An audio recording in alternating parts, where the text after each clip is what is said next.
마가복음 5장 21절에서 24절 그리고 35절에서 43절 찾으신 줄로 믿고 제가 먼저 받들어 읽도록 하겠습니다. 예수께서 배를 타시고 다시 맞은편으로 건너가시니 큰 무리가 그에게로 모이거늘 이에 바닷가에 계시더니 회당자 중 하나인 야이로가 가는 이가 와서 예수께 보고 말하여 드려 간곡히 구하여 이르되 내 어린 딸이 죽게 되었사오니 오셔서 그 위에 손을 얹으사 그로 구원을 받아 살게 하소서 하거늘 이에 그와 함께 하실세 큰 무리가 따라가며 배웠사옵니더라. 35절 읽겠습니다. 아직 예수께서 말씀하실 때에 회당장의 집에서 사람들이 와서 회당장에게 이르되 당신의 딸이 죽었나이다. 어찌하여 선생을 괴롭게 하나이까? 예수께서 그 하는 말을 곁에서 들으시고 회당장에게 이르시되 두려워하고 믿기만 하라 하시고 베드로와 야고보와 야고보의 형제 요한 외에 아무도 따라오면 허락하지 아니하시고 회당장의 집에 함께 가서 그나무가 사람들의 울며 심히 통곡하며 오시고 들어가서 그들에게 이르시되 너희가 어찌하여 떠들며 우느냐? 이 아이가 죽은 것이 아니라 잔다 하시니 저희가 비웃더라. 예수께서 저희를 하나여 주시고 아이의 부모와 또 저희와 함께한 자들을 이끄시고 아이는 곳에 들어가사 그 아이의 손을 잡고 이르시되 달리라굼 하시니 번역하면 곧 내가 내게 말하노니 소녀야 일어나라 하심이라. 소녀가 곧 일어나서 보니 나의 아이를 살리라. 사람들이 곧 그게 놀랍고 놀라거늘 다 같이 예수께서 이 일을 아무도 알지 못하게 하라고 그들을 많이 경계하시고 이에 소녀에게 먹을 것을 주라 하시니라. 아멘. 여러분 예수님께서 3년 동안 공생애 하신 거 아시지요? 주로 하셨던 사역이 무엇입니까? 복음을 전파하시고요, 가르쳐 주셨고 또 하나님의 나라를 선포하셨고 또 수많은 병자를 고쳐 주셨습니다.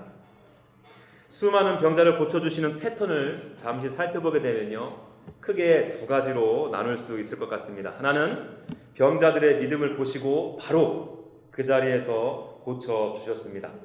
요한복음 5장에 38년 된 병자도 그랬고요, 또 10명의 문둥병자들을 고쳐주신 예가 그렇습니다. 또 다른 한편 병든 자를 대신해서 간절히 나오는 자들이 있었죠. 그들의 믿음을 보시고 병자는 보시지도 아니하시고 바로 고쳐주시기도 하셨습니다. 요한복음 4장에 보면 왕의 신하의 아들이 나오고요, 또 백부장의 부하를 고쳐주신 사건이 바로 여기에 속하겠지요. 저의 짧은 견해로는 주로 이 두 가지 패턴으로 예수님께서 병든 자를 치유해 주시는 역사가 일어나게 됩니다. 그런데요, 오늘 본문에 나오는 이 야이로의 딸이 고쳐지는 과정은 조금 생소합니다. 22절 보십시오. 새 표준 성경으로 읽겠습니다. 회당장 가운데서 야이로라고 하는 사람이 찾아와서 예수를 뵙고 그 발 아래에서 엎드려서, 이렇게 주님의 발 아래 엎드리자 예수님은 어떻게 행동하십니까? 24절 그와 함께 가실세. 예수님께서는요, 야이로의 믿음을 보시고 딸의 죽을 병을 고쳐주시기 위해서 지금 야이로와 함께 발걸음을 옮기고 계신 것입니다. 이것을 보건대 분명 예수님은 야이로의 믿음을 옳게 보신 거예요. 그럼 예전과 같은 패턴이라면 야이로의 믿음을 보시고 어떻게 하셔야 되죠? 백부장의 부하를 고쳐주신 것처럼 바로 그 자리에서 이 죽어가는 딸의 병을 고쳐주셔야 합니다. 이게 패턴이에요. 그렇죠? 그런데 기존의 패턴대로 일하지 아니하십니다. 오히려 가시는 도중에 시간이 지체되어서 어린 딸이 죽게 되었습니다. 이게 웬일입니까? 믿음으로 나왔더니 오히려 일이 더 지체가 되고요, 내가 바라던 방향으로 일이 풀려지지 않게 되었습니다. 한마디로 믿음으로 나아갔더니 오히려 고난을 만나게 된 것이죠. 고통과 시련을 만나게 된 것입니다. 여러분, 저와 여러분들도 신앙생활 하시면서 종종 이러한 경험 하지 않습니까? 주님께서 분명히 이 직업을 통해 하나님께서 영광 받으실 거라는 확신이 있습니다. 내가 정욕으로 구한 것이 아니라 다 내려놓고 구했는데 정말 이런 마음을 주셨어요. 그럼에도 불구하고 취업이 안 될 때가 있죠. 또 배우자를 위해서 열심히 기도합니다. 기도하는 가운데 하나님께서 나에게 평안함을 주세요. 믿음이 생깁니다. 그러나 여전히 솔로야. 또 사랑하는 가족들과 관계가 틀어져 있습니다. 또 공동체 안에서 사랑하는 사람들과의 관계가 틀어져 있어요. 간절히 기도합니다. 그 관계를 회복해 주길 원합니다. 그런데 가면 갈수록 그들과의 관계는 더욱더 어그러질 때가 있어요. 더욱더 상황이 악화될 때가 있다는 것입니다. 그럴 때마다 우리가 주님 앞에 갖는 질문이, 주님, 제가 믿음으로 주님 앞에 나아갔는데 주님은 왜 오히려 저에게 침묵하십니까? 제가 주님 앞에 간절히 엎드림에도 불구하고 상황은 변한 것이 없고 오히려 악화되어져 가고 있습니까? 주님께서 지금 저와 함께 계시고 있는 것이 맞습니까? 왜 이렇게 조용하십니까? 하고 하나님께 질문을 드릴 때가 있지 않습니까? 질문 안 하시나 봐요. 저는 개인적으로 수없이 드린 질문 중에 하나가 바로 이것이에요. 여러분, 저는요 오늘 본문 말씀을 통해서 이 질문에 대한 답을 찾았어요. 예수님께서 치유하시는 패턴을 깨신 모습 속에서 그 답을 저에게 일러 주셨습니다. 아울러 주님께서 왜 그렇게 하셨는지 목적까지도 가르쳐 주셨어요. 오늘 이 본문 말씀을 통해서 여러분들에게도 제가 받았던 은혜가 동일하게 입혀지기를 간절히 소망합니다. 자, 첫 번째는요, 먼저는 예수님의 치유의 패턴을 깨신 그 이유, 리즌을 살펴보도록 하겠습니다. 좀 전에도 말씀드렸던 것처럼 원래 이 패턴대로라면 야이로의 믿음을 보시고 지금 죽어가고 있는 야이로의 딸을 고쳐주셔야 하죠. 그런데 예수님께서는 지금 그 패턴을 깨셨어요. 얼마 지나지 않아서 야이로의 딸이 죽었다는 소식이 전해집니다. 여러분, 그 순간 야이로에게 들었던 생각은 어떤 것이었을까요? 그에게 얼마나 큰 상실감과 절망감이 몰려왔을까? 여러분들은 지금 대부분 자녀가 없으시지요? 그래서 이게 몰입이 잘 안 될 수가 있을 거예요. 조금이라도 몰입에 도움을 드리고자 여러분들이 지금 잠깐 생각해 보십시오. 여러분들이 지금 여러분들의 삶 가운데 가장 귀하게 중요하게 여기는 것 하나를 생각해 보십시오. 여러분, 지금 그것이, 그 사람이 순식간에 사라진 거예요. 그렇다면 여러분들의 마음이 어떨까요? 야이로의 마음이 조금이라도 이해가 되지 않아요? 전혀 몰입되지 않는군요. 주여. 여러분, 이 절망스러운 상황 가운데 하나님께서, 예수님께서 한 말씀 하시죠. 36절에 예수께서 그 하는 말을 곁에서 들으시고 회당장에게 이르시되 두려워하지 말고 믿기만 하라. 그리고 집에 도착하셔서 한마디 더 하십니다. 이 아이가 죽은 것이 아니라 잔다. 여러분, 이 말씀을 들은 야이로의 행동이 어떻습니까? 딸의 시신이 있는 곳까지 예수님과 함께 움직여 갑니다. 딸의 시신이 있는 곳까지 예수님과 함께 갔다는 말은 무엇을 의미하는 것이겠습니까? 예수님의 이 두 마디 말씀을 진심으로 믿었다라는 것을 의미하죠. 생각해 보세요. 이 두 마디 말씀을 믿지 않았다라면 갈 수 있겠습니까? 만일 제가 야이로라면 예수님께 온갖 저주를 퍼부었을 것입니다. 사랑하는 딸이 내 눈앞에서 죽었는데 눈에 보이는 것이 있겠습니까? 제이슨 지안비가 찍은 테이큰을 찍어도 수십 번은 찍었겠죠. 오늘 본문에 저와 같은 인생들이 등장해요. 40절에요. 그들이 비웃더라라는 말씀이 있습니다. 여기서 비웃더라라는 말씀은 좀 전에 야이로의 딸이 죽었음을 알린 자들 플러스 회당장의 집에서 울고 떠들었던 사람들을 의미합니다. 그들이 어떤 반응을 보였다고요? 바로 비웃었다. 여러분, 이 단어는요 어떤 의미를 갖고 있냐면 철저하게 조롱하고 야유하며 비웃는 모습을 설명할 때 쓰이는 단어예요. 그러니까 예수님의 이 말씀, 죽은 것이 아니라 잔다, 이 말씀을 듣고 그들은 예수님을 비웃었는데 이 안에 무슨 의미가 담겨져 있다고? 조롱, 야유. 그들이 얼마나 예수님의 말씀을 믿지 아니하고 신뢰하지 않았는지 이 단어 하나에 확연하게 알 수 있는 것 아니겠습니까? 여러분, 그런데 이 비웃음의 결과가 어떤지 한번 보실까요? 40절에 예수님께서 하신 행동이 나오는데요. 그들을 다 내보내신 후에, 여러분, 이 말씀을 가만히 보면 예수님께서 되게 나이스하게 말씀하신 것 같아요. 그런데 원어로 살펴보면 그렇지 않습니다. 여기서 쓰인 내보내다라는 단어는 내어 쫓아버리다라는 아주 강한 부정의 의미가 담겨져 있습니다. 그러니까 예수님은 그들을 단호하게 내어 쫓아버린 거예요. 어디에서요? 예수님의 기적과 예수님의 능력, 예수님의 권능이 일어난 그 역사의 현장에서. 여러분, 제가 일부러 회당장 야이로의 행동과 이를 모를 그 인생들의 행동을 비교 설명해 드렸어요. 여러분, 이 내용만 살펴보더라도 예수님께서 치유의 패턴을 깨신 이유가 분명하게 나타나지 않습니까?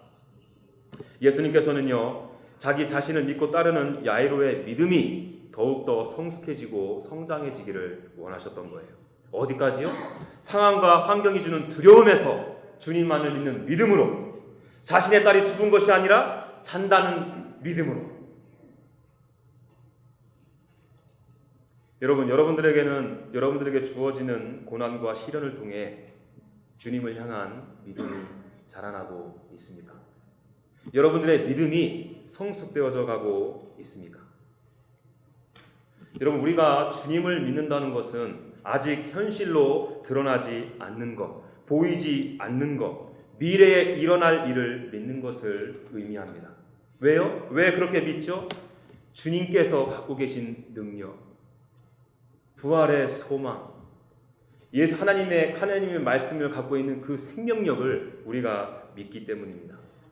그렇기 때문에 그 하나님의 말씀이, 예수 그리스도의 말씀이 나에게 지금 임하였을 때 그 상황이 보이지 않더라도, 또 정해진 것이 없더라도 믿음의 발걸음을 뗄 수 있는 것입니다. 야이로에게는 지금 그 믿음이 있었다는 것이죠. 그런데 많은 분들이, 어쩌면 여기 계신 저와 여러분들 중에서도 포함될 수도 있어요. 예수 그리스도를 믿는다면서 눈에 보이는 것, 자신에게 확실한 게 보이기 전에는 믿지 못하는 분들이 계십니다. 마치 그 이름 모를 인생들처럼요. 사실 그 이름 모를 인생들이 야이로의 딸이 죽었다라고 말했을 때 어떠한 잘못을 찾아볼 수는 없어요. 예수님을 비웃은 것이 미친 짓입니까? 아니요. 왜냐하면 그들은 야이로의 딸이 사경을 헤매다가 죽어가는 모습을 다 옆에서 본 사람들이에요. 이제는 숨을 거두어 서서히 그 시신이 식어가고 있는 것을 본 사람들입니다. 그러니 예수님의 말씀이 믿어질 수가 없는 것이죠. 어떻게 믿습니까? 내 눈앞에 지금 시체가 썩어가고 죽어가고 있고 식어가고 있는데. 세상적인 지식과 이해력은요, 지극히 정상적이죠. 얼마나 합리적이고 사리분별을 잘하는 사람들입니까? 그러나 성경은 그들을 합리적이다, 사리분별을 잘하는 사람이다라고 칭찬하지 않습니다. 뭐라고 하신다고요? 오히려 주님께 내어 쫓김을 당합니다. 여러분, 명심하십시오. 예수님을 믿지 않고 비운다는 말은 다른 말이 아니에요. 예수님을 여러분들의 상식 안에, 여러분들의 생각 안에, 여러분들의 이성 안에 제한시키는 것입니다. 내가 하나님의 말씀을 이해하는 대로 하나님의 크신 영역을 가두어 버리는 거예요. 이게 바로 예수님을 비우는 겁니다. 여러분들은 예수님을 믿는 분들입니까? 아니면 비웃는 자들입니까? 그 믿음으로 말미암아 주님의 능력과 역사를 경험하시는 분들입니까? 아니면 내어 쫓김을 받아 어떠한 능력과 역사도 제대로 경험하지 못하는 어색한 인생을 살고 계십니까? 여러분들의 믿음이 더욱더 성숙되어져 가고 있으십니까? 아니면 여전히 그 상황과 환경 가운데 짓눌려서 밤낮 불평하고 밤낮 울기만 하는 존재로 이 땅 가운데 살아가고 계십니까? 사실 이 야이로도 이름 모를 그들과 또 저와 여러분들과 똑같은 사람이잖아요. 그런데 어떻게 이렇게 자신의 딸을 고쳐줄 수 있다는 믿음에서 죽은 것이 아니다, 자는 것이다 라는 믿음으로 성숙되어진 믿음을 가질 수 있었을까? 궁금하지 않아요? 저는 궁금하던데. 궁금한 표정도 좀 짓고 그래. 아주 그냥 힘들어 죽겠어. 여러분, 저는 오늘 본문을 몇 번이고 묵상하다가 그 이유를 발견하게 되었어요. 야이로가 이런 강력한 믿음의 소유자로 성숙할 수 있었던 것은요, 다름 아니 예수님께서 나와 함께하고 계심을 보았기 때문입니다. 여러분, 이거 잘 보세요. 이거 제가 이거 깨달으면서 참 무릎팍을 쳤던 대목이거든요. 여러분, 오늘 이 사건의 시작이 어떻게 됩니까? 예수님께서 야이로가 사는 동네로 오시는 것부터 시작이 됩니다. 우리가 겉으로 보기에는요, 야이로가 적극적인 모습으로 찾아 나선 것으로 부각되기 쉽지만 사실은 먼저 예수님께서 야이로에게 찾아가 주셨어요. 그리고는 예수님께서는 줄곧 야이로와 함께 계십니다.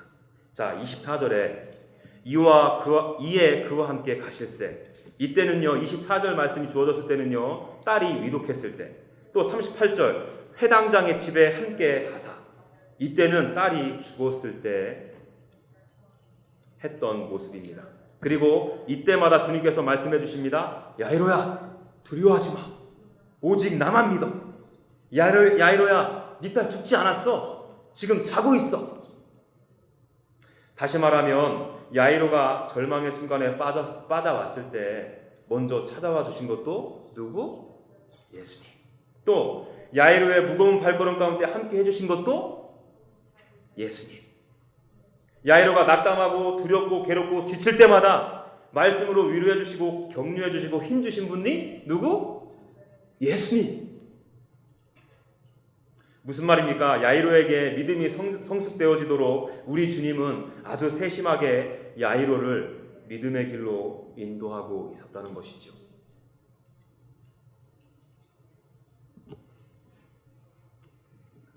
지난주 금요일 날 제 딸이 드디어 병원에서 태어나게 되었습니다. 여러분, 제 딸은요, 제 아내가 주님을 믿는 믿음에 대한 선물이라고 저는 개인적으로 생각해요. 아시는 것처럼 저희 아내는 임신한 지 21주 차에 양수가 터졌습니다. 의학적으로 보면 양수가 터진 지 보통 하루나 이틀이면 아이가 나온대요. 최소한 24주에서 25주는 되어야 아이를 살릴 수 있는 이 신락 같은 희망이 있는데 그마저도 생존율이 상당히 낮습니다. 그런데 저희 아기는 언제? 21주.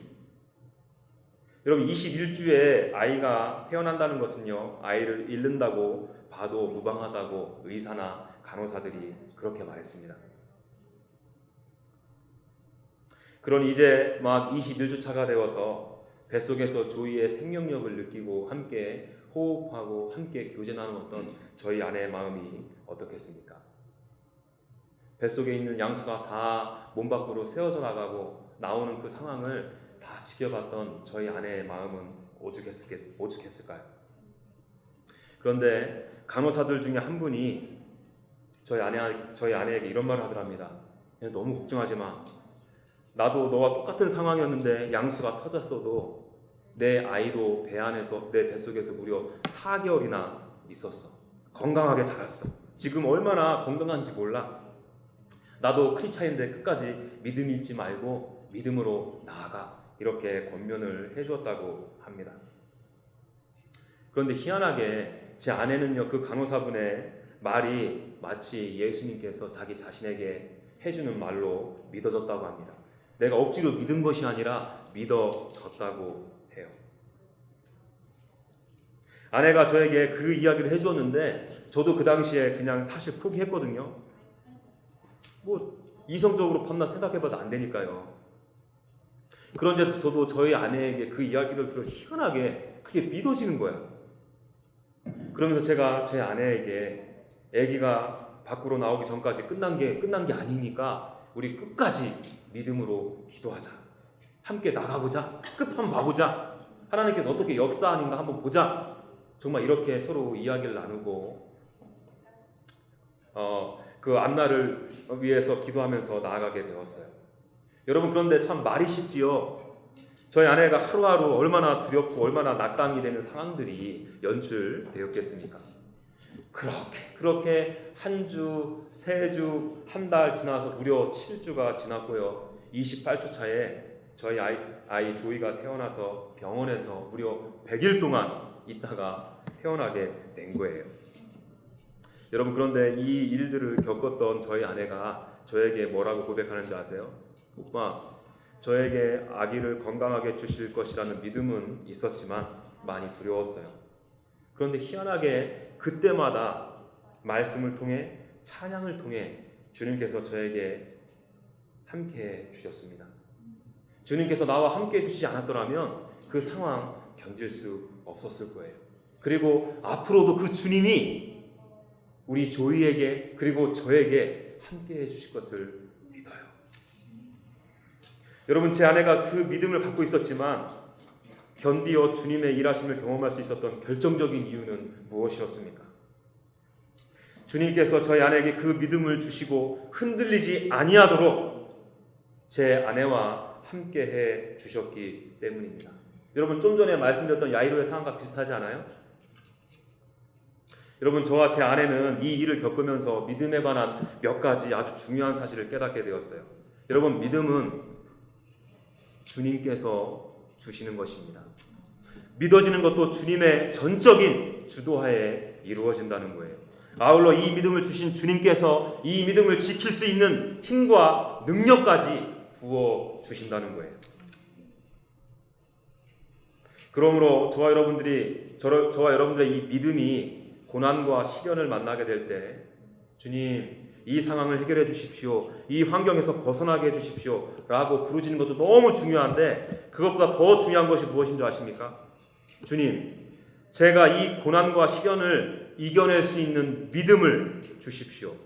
주님, 도저히 지금 이 상황에서, 이 환경 가운데에서 믿어질 수 있는 상황이 아닙니다. 그럼에도 믿어질 수 있는 믿음을 저에게 허락하여 주십시오.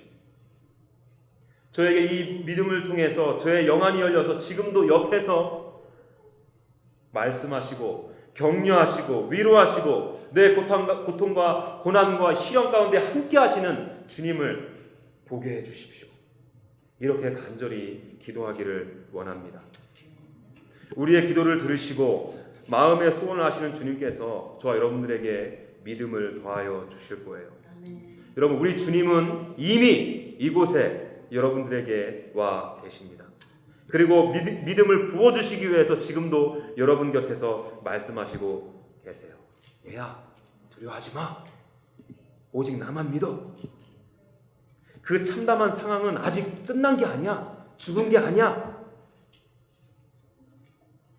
이 음성이 들려지심으로 병든 자를 고쳐주시는 믿음에서 죽은 자를 살려주시는 믿음으로 더욱더 성숙되어져가는 저와 여러분 되기를 간절히 소망합니다.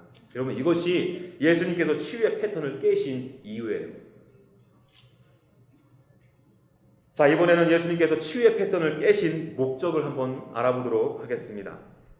여러분, 오늘 이 본문에서 소개되어지는 이 치유의 과정, 이 부분도 조금 색다른데요, 본문의 구성 또한 조금 특이합니다. 보통 성경은 한 사건이 마무리되면 다음 사건, 이렇게 사건 뭐 이렇게 연결되지 않아요? 그런데 오늘 본문의 구조를 보시기 바랍니다. 시작은 야이로의 사건으로 시작하죠. 그리고 중간에 뭐가 낑겨 있습니까? 바로 12의 혈루증을 앓은 여인, 그 사건이 등장하고요. 그 뒤 이어서 다시 야이로의 이야기로 넘어가서 마무리가 되어집니다. 그래서 저와 여러분들이 첫 부분 읽고 중간 떼먹고 그 세 번째 단락을 읽은 거예요. 여러분, 제가 이 말씀을 왜 드리냐면요, 이 중간에 낑겨있는 12의 혈루증 앓은 이 자매의 이야기와 오늘 본문이 아주 긴밀한 연관관계가 있기 때문에 그렇습니다. 그 중에 하나가 바로 뭔가 하면 해당장 야이로의 딸이 죽기 전에 고침을 받지 못했던 원인이 바로 여기에 있기 때문에, 야이로의 집으로 가는 도중에 글쎄 불청객처럼 불쑥 12의 혈루증을 앓은 자매가 끼어든 거예요. 얼른 그 자매의 병을 고쳐주시고 가시던 길을 재촉하면 좋았을 것을 오히려 예수님께서는 그 자매의 병을 고쳐주시면서 그 자매의 간증 집회까지 열어주고 계십니다. 33절 새표준 성경으로 한번 읽어볼게요. 그 여자는 자기에게 일어난 일을 알므로 두려워하여 떨면서 예수께로 나와 엎드려서 사실대로 다 말하였다. 여러분, 간증 집회 얼마나 할 말이 많습니까? 우리 단장님 아시죠? 우리 단장님 간증하실 때 중학교 때 어머니 도시락 이야기부터 나오기 시작하는 3시간. 응? 또 에베네zer 사회부터 얘기하면 2시간. 그래서 단장님께서 저희들이랑 이런저런 이야기 나누다가 야 얘들아 내가 중학교 때 하면 속으로 저희들 그러잖아요. 아우 3시간 어떻게 버티지? 얘들아 내가 에베네zer 때 그러면 아우 주님 감사합니다. 2시간만 들을 수 있어서. 그렇게 하지 않아요? 처음이자 마지막 웃음 포인트였는데 여러분 원래 말이 없으신 단장님도 이럴 텐데 이 자매들 원래 천성적으로 말 많잖아요. 그래서 그런 다음에 전화 통화하면 한참 2-3시간씩 하다가 아우 예 중요한 건 나중에 만나서 얘기하자고 그런다 그러면 여러분 지금 이 자매는요 방언 터지듯 간증이 마구 쏟아져 나왔을 거예요. 얼마나 억울하고 고생한 게 많으니까 할 말이 많았겠습니까? 그것도 더군다나 무려 12년 동안 혈루증을 앓았거든요. 제가요 혈루증 앓기 전에는 남자친구도 많고 돈도 좀 있었거든요. 이걸로 시작해서 혈루증이 또 어떻게 걸리게 됐는지 혈루증 걸렸을 때 1년차 또 2년차 3년차 12년차까지 얼마나 그냥 간증할 게 많았겠어요. 그 자매의 간증 집회를 통해서 수많은 사람들이 은혜 받고 도전받았을 거예요. 그런데 그 간증 집회가 길어지면 길어질수록 누구의 마음이 제일 힘들었을까요? 야이로가 아니었을까? 왜? 지금 자식이 자신의 딸은 죽어가고 있거든요. 사격을 헤매고 있거든요. 더군다나 그 자매는 그것도 모르고 제가 혈루증 1년차 아멘 했더니 또 2년차 막 연차 소리 들을 때마다 미쳐 죽는 거죠. 시쳇말로 아주 똥줄 타는 거 아니야. 12년차까지 언제 기다려야 되나? 응? 속이 타들은 것을 넘어서 나중에는 그 자매를 향한 분노까지 일어나게 되었을 거예요. 여기서 잠깐 여러분 왜 이렇게 주님은 상황이 지체되도록 가만히 두셨을까? 야이로의 딸을 얼른 칠해주고 나서 12의 혈루증을 앓은 자매를 고쳐주시면 상황 끝. 얼마나 깔끔해. 그런데 어떠한 목적으로 혈루증 앓던 여인의 병을 낫는 모습을 이 야이로 회당장에게 다 보여주셨을까요?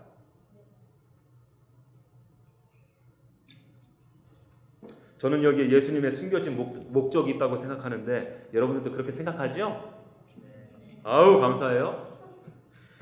야이로는 딸 아이가 살고 나서 지난 일들을 묵상하면서 이런저런 생각을 했을 거예요. 왜 우리도 하나님께서 크신 역사를 하시고 나서 주님께서 그때 참 이렇게 저렇게 역사하셨지 또 이때 하나님께서 큰 은혜 주셨지 하면서 과거들 좀 회상하잖아요. 마찬가지로 이 야이로 또한 그렇게 회상했을 것 같아요.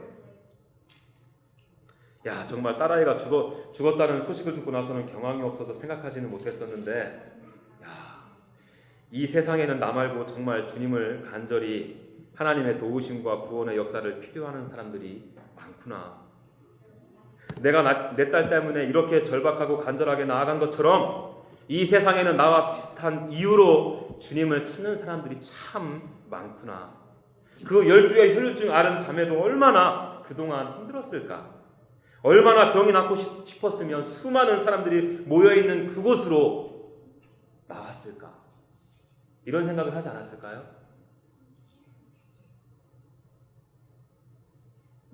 여기서 저는 주님께서 치유의 패턴을 깨시고 12의 혈루증을 앓은 자매의 치유 과정을 이 야이로에게 다 보여주신 목적을 저는 볼 수가 있어요. 그것이 무엇입니까? 주님은 야이로의 영적인 시야를 넓혀주시기를 원하셨던 거죠.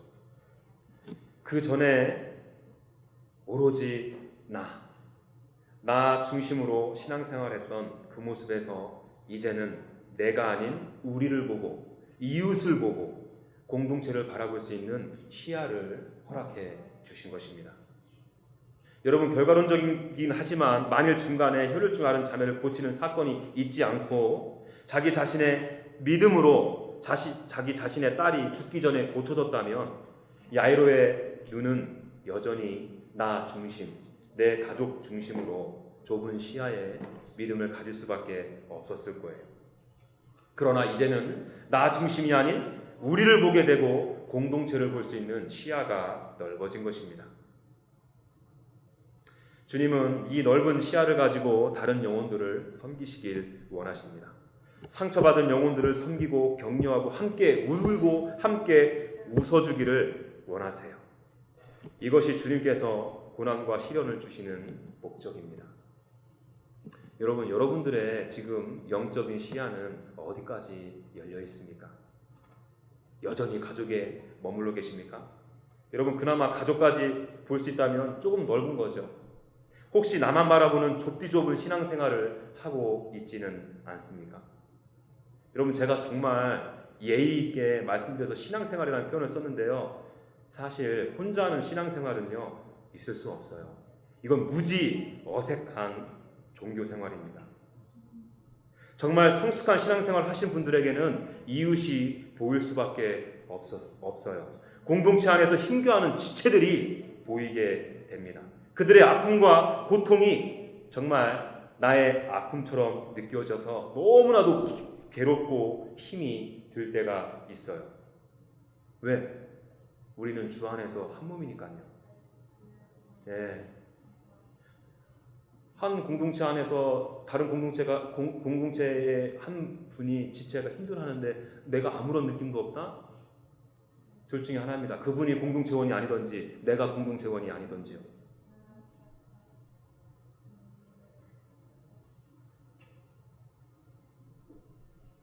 주님께서는 저와 여러분들이 영적인 시야를 넓혀서 우리 안의 공동체원들, 그리고 샬롯 지역의 지체들, 더 나아가서 이 미국 땅, 더 나아가서 온 민족과 열방까지 그 영혼들을 섬겨나가기를 원하신다는 거예요.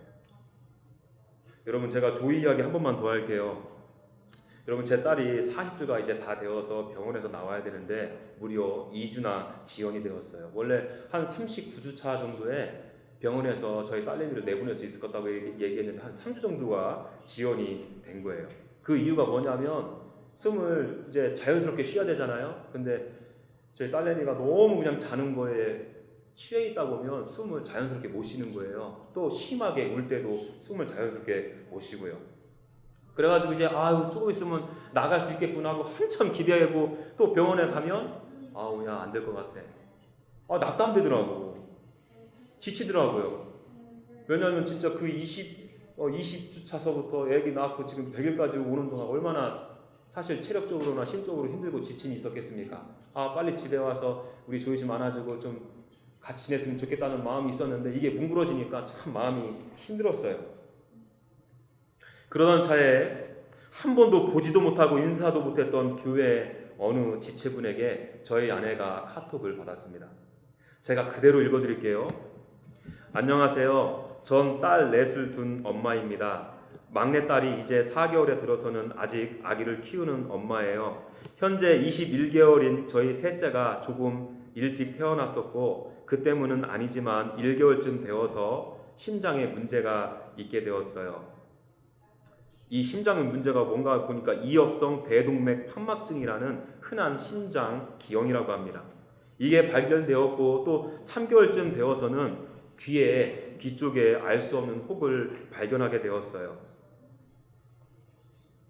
그 때문에 치유 집회에서 안수도 받고 사랑하는 동역자들과 함께 모여 기도하고 이런저런 시간을 보냈습니다. 또 하나님의 은혜를 구하고 찾던 어느 날 능하신 하나님이 고쳐주신다는 믿음을 갖고 하나님과 돕게하는 시간에 몇 달을 기도했어요. 그런데 그럼에도 사라지지 않는 귀의 혹을 바라보며 낙심과 두려움에 사로잡혀 헤어나오지 못하는 기분이 들었어요. 그래도 몇 시간 동안 찬양하고 기도하고 말씀 보고 그 두려움을 뚫으려 해도 마치 역사에 두지 않으시는 것 같은 캄캄한 터널에 갇힌 느낌의 좌절에 있었습니다. 그런데 그렇게 울부짖으며 기도하는 어느 순간에 주님께서 저에게 말씀해 주셨어요. 얘야, 너보다 내가 너의 아이를 더 사랑한다. 생명 주신 그분께서 내 아이를 나보다 더 사랑하신다는 음성을 듣게 되었습니다.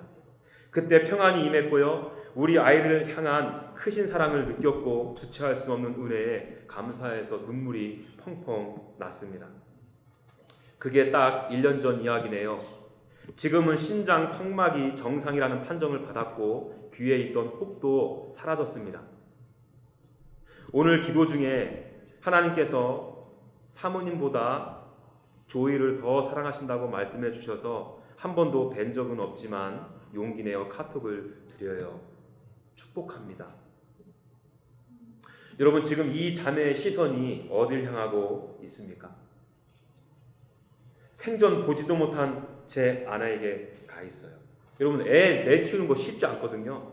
얼마나 힘든지 아세요? 더군다나 카톡 주소도 몰라서요. 자신의 구역장에게 물어봐서 구역장에게 카톡 보내, 그 구역장은 또 구역장의 아내에게 보내, 그 아내 되는 분이 저희 아내에게 보내. 지금 몇 달을 거쳐서 이 내용이 저희 아내에게 전달이 되었어요. 아마 저희 같으면 9,000원서라도 이렇게 카톡 보내지도 않았을 거야. 그럼에도 그 자매는 저희 아내를 위해서 기도하다가 주님께서 주신 마음을 가지고 함께 나누고 격려하고 위로해 주었습니다.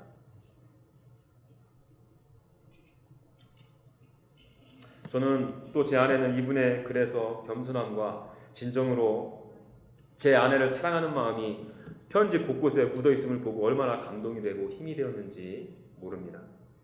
왜 이게 가능했을까요? 그 자매는 믿음으로 그 고난과 시련을 이겨냈기 때문입니다. 그리고 그 처지에 있는 사람들의 마음을 누구보다도 더 잘 알기 때문에 이 고난과 역경을 통해서 그 자매는 영적인 시야가 우리 가족에서 공동체로 옮겨지게 되었어요. 여러분, 저는 지금 여러분 한 사람 한 사람이 어떠한 상황 가운데 어떠한 고난과 시련에 마주해 있는지 알지 못합니다. 그러나 제가 여러분들에게 확실한 믿음으로 권면드릴 수 있는 것은 주님은 여러분들에게 처해 있는 그 고난과 시련을 통해서 여러분들의 영적 시야를 넓혀주기를 원하신다는 거예요. 나 중심이 아닌 우리 또 공동체 중심으로 인도해 가실 것입니다. 이를 통해 더 많은 영혼들을 섬기고 격려하고 위로할 수 있는 넓은 마음과 깊은 영성을 허락하시게 될 거예요.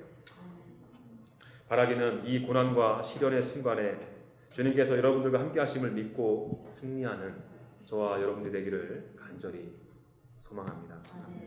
우리 그 마음으로 주님 앞에 함께 찬양하며 나아가십시다.